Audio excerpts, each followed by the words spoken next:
Olá, estamos começando mais uma edição do programa Conexão aqui pela TV Marília. É sempre muito bom contar com a sua audiência e a sua participação. Conexão sempre em nome de Unimed Marília. Cuidar bem da sua saúde, este é o plano Vitalícia Levíssima Água de Marília. Exija, peça, diga, eu quero Vitalícia, a única água adicionada de sais do estado de São Paulo. Lancheira Alimentos, de Marília para o mundo, Lancheira Alimentos. Onde tem sabor, tem Lancheira Alimentos. E também conosco a Oral Center Odontologia Especializada. Olha, o programa Conexão de hoje chegando para falar de um assunto muito interessante. A gente vai falar aqui sobre cirurgia plástica. É isso mesmo, esse é o nosso tema do programa Conexão de hoje. Eu tenho a honra de receber aqui o meu amigo, Dr. Léo Pastore Filho, Dr. Léo, que é médico cirurgião plástico e vai falar aqui sobre cirurgia plástica. A gente vai fazer aqui um apanhado geral, falando da cirurgia como um todo. Muito obrigado, Dr. Léo Pastore, pela presença aqui no nosso Conexão. É sempre uma honra tê-lo aqui. Muito obrigado, Marcos. Gostaria de dar boa noite a todo o seu público.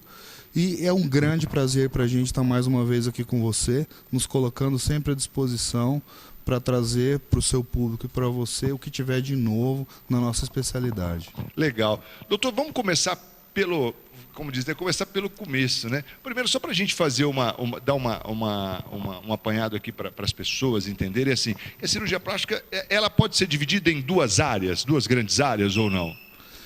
Assim, o que a população leiga, né, conhece da cirurgia é a cirurgia estética. Mas a cirurgia estética, dentro da especialidade, ela representa apenas 15%. Olha que interessante. Né? Os outros 85% são das grandes reconstruções. O que são grandes reconstruções? São cirurgias realizadas para defeitos, por exemplo, resultantes de acidentes, defeitos congênitos ou defeitos provocados pelo tratamento de algumas patologias, como, por exemplo, o câncer. Independente do motivo, seja para a reparadora, quanto da estética e tal, é um evento realmente, como é que eu posso dizer, prazeroso, né, para o cirurgião, né, doutor? É uma coisa que dá muita satisfação para a gente e de ver o paciente, a satisfação do paciente, isso traz uma sensação muito boa para a gente também. Porque a gente percebe assim que a cirurgia plástica brasileira, ela é, né... considerada... Você teve um momento de especialização fora do Brasil e tal, como é que para a gente fazer uma análise assim? Então, como é que a gente, uma coisa engraçada era, por exemplo, em Milão, nos Estados Unidos, os chefes de serviço que a gente teve a oportunidade de conhecer tinham uma fotografia com o professor Ivo Pitangui do lado da mesa deles.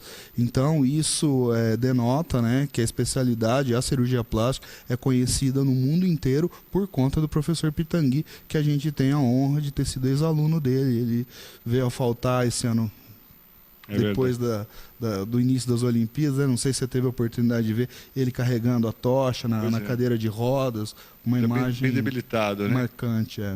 É isso aí. E realmente, indiscutivelmente, né, foi, acho que a grande referência mesmo da cirurgia plástica mundial, né? Não diria nacional, mas mundial. Quer dizer, um privilégio para o nosso país contar com o professor Ivo Pitangui, né, durante tantos anos aí na militância da medicina. Agora, vamos falar um pouco, doutor, do rejuvenescimento facial, porque a gente percebe que as pessoas cada dia mais buscam realmente tentar minimizar os sinais do tempo, não é? Vamos tentar dar uma simplificada nessa parte, né? O rejuvenescimento facial está muito em voga, tanto para pacientes do sexo masculino quanto do sexo feminino. Por quê? Porque a população vem se tornando mais longeva. E a partir do momento que ela vai vivendo mais tempo, ela vai trabalhando mais tempo, então ela vai tendo contato com o público por um período de tempo maior. E isso, existe uma certa cobrança social, uma cobrança de que ela esteja com uma aparência o mais jovem possível, dado as limitações do tempo. Então, com isso, há uma procura muito grande para a pessoa poder estar o mais bem possível. O objetivo da cirurgia plástica, tanto da estética quanto da reparadora, é fazer com que o indivíduo passe despercebido na multidão.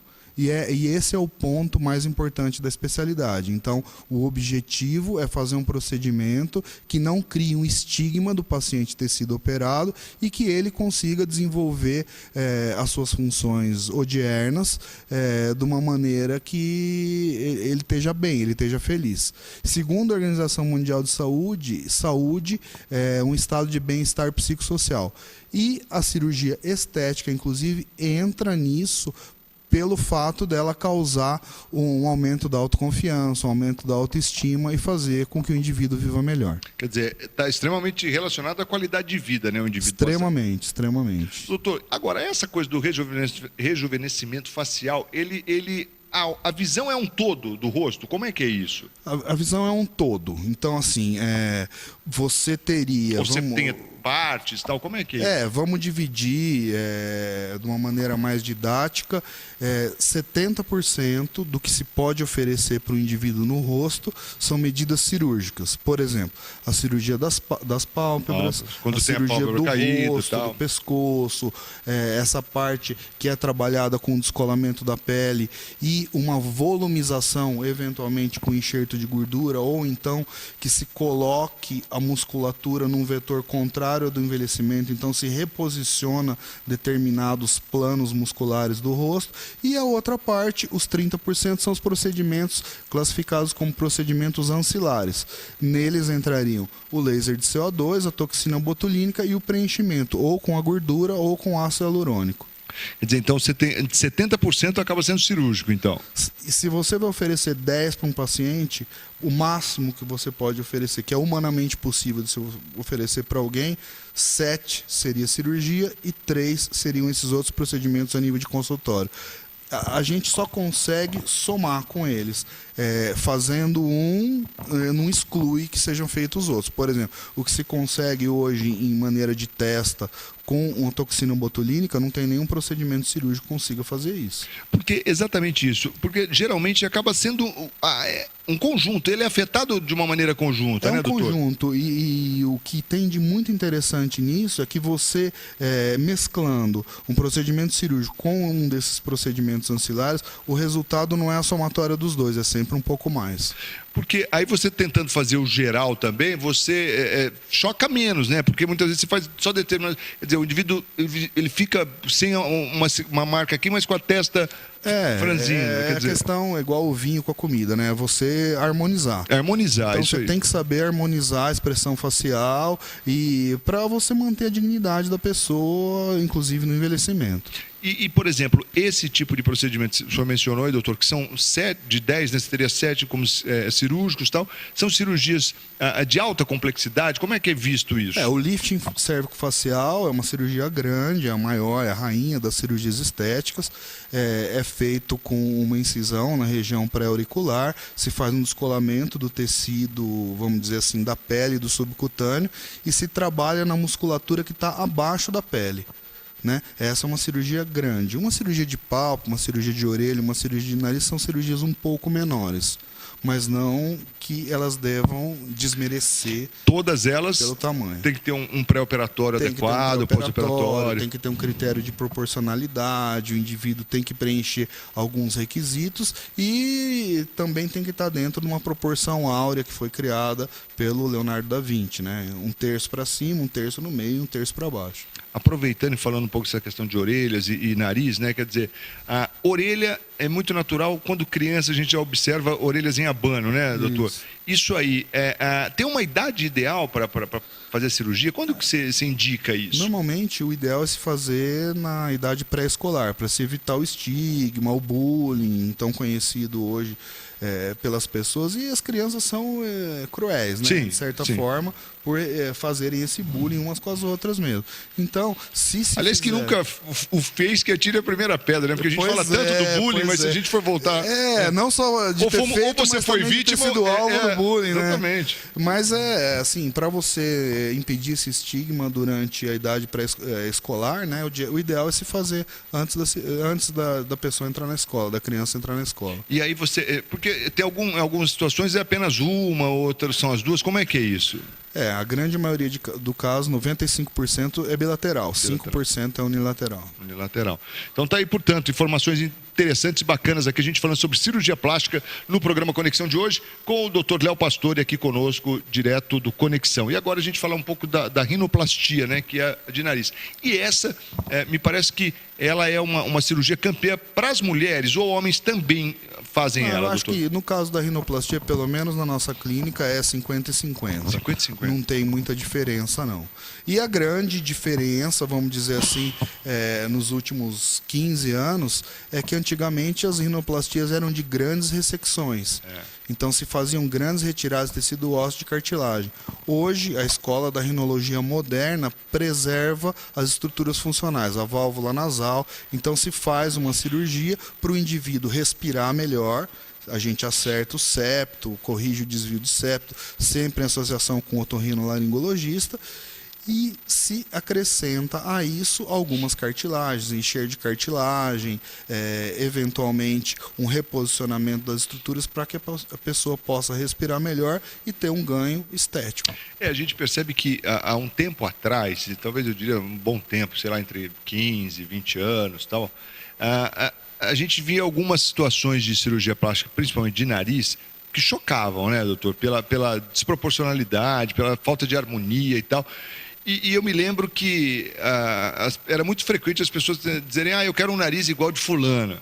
Isso parou? Ou continua? É que o cirurgião hoje consegue dar uma mudada nessa história com a paciente? Tem uma quantidade de cirurgias que a gente faz que são reoperações, né?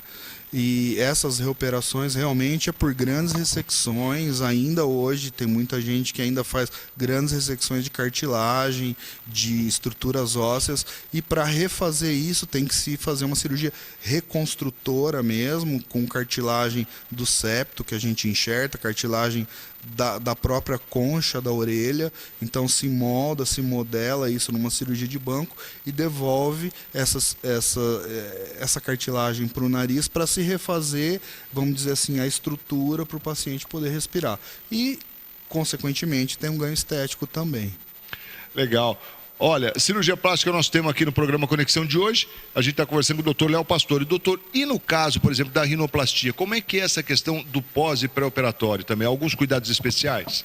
Não, o pré-operatório normalmente é o que se faz de rotina, são colhidos exames laboratoriais, tanto de sangue quanto de urina, se faz uma avaliação cardiológica em alguns casos, em outros só uma avaliação anestésica, dependendo da faixa etária do paciente, e isso para pós-operatório. Se fazendo a cirurgia, normalmente é com anestesia geral, em 80% dos casos, a anestesia local fica para alguns defeitos da ponta ou das asas nasais, onde não será necessário fazer uma fratura, e o pós-operatório é um curativo gessado, que hoje a gente usa um curativo termomoldável, é um plástico que a gente esquenta para ficar no lugar do gesso, que tem um conforto maior para o paciente no pós-operatório. Que legal. Eu já percebi, mas mudou. Antigamente era um negócio mais grosseiro, era um gesso, né? Agora é uma coisa mais delicada, mais leve, e para proporcionar um conforto maior no cada dia aprimorando mais, né? Claro, claro. Isso é muito legal. Bom, deixa eu ir rapidinho para o intervalo e a gente volta na sequência do programa Conexão de hoje, falando sobre cirurgia plástica com o Dr. Léo Pastore Filho, cirurgião plástico. Se você tiver alguma dúvida, alguma pergunta, ligue e participe no 34544000. Nós vamos a um breve intervalo e voltamos na sequência com mais informações aqui no nosso Conexão de hoje, sempre em nome de Unimed Marília. Cuidar bem da sua saúde, esse é o plano. Vitalícia Levíssima Água de Marília. Exija, peça, diga: eu quero Vitalícia, a única água adicionada de sais do estado de São Paulo. Lancheiro Alimentos, de Marília para o mundo, Lancheiro Alimentos. Onde tem sabor, tem Lancheiro Alimentos. No lanche, na salada, naquela costelinha, tem o molho barbecue também. Lancheiro Alimentos. Um grande abraço ao seu Isaías Chaves e toda a família Lancheiro Alimentos. E também conosco Oral Center Odontologia Especializada do meu amigo professor Wilson Clay Schmidt. Dr. Wilson Clay Schmidt está sempre ligado comigo aqui também no nosso Conexão. Grande abraço, Dr. Wilson. O Conexão vai ao intervalo e a gente volta na sequência. Já vou perguntar para o Dr. Léo aqui. Eu havia me esquecido de uma situação que me falaram: você vai conversar hoje sobre plástico? Pergunta lá das olheiras. Como é que tem alguma coisa para diminuir, minimizar, tirar de uma vez? A gente vai falar daqui a pouco sobre olheiras também aqui no programa Conexão. Não sai daí não e a gente volta na sequência com o programa de hoje. É tudo rapidinho. Até já.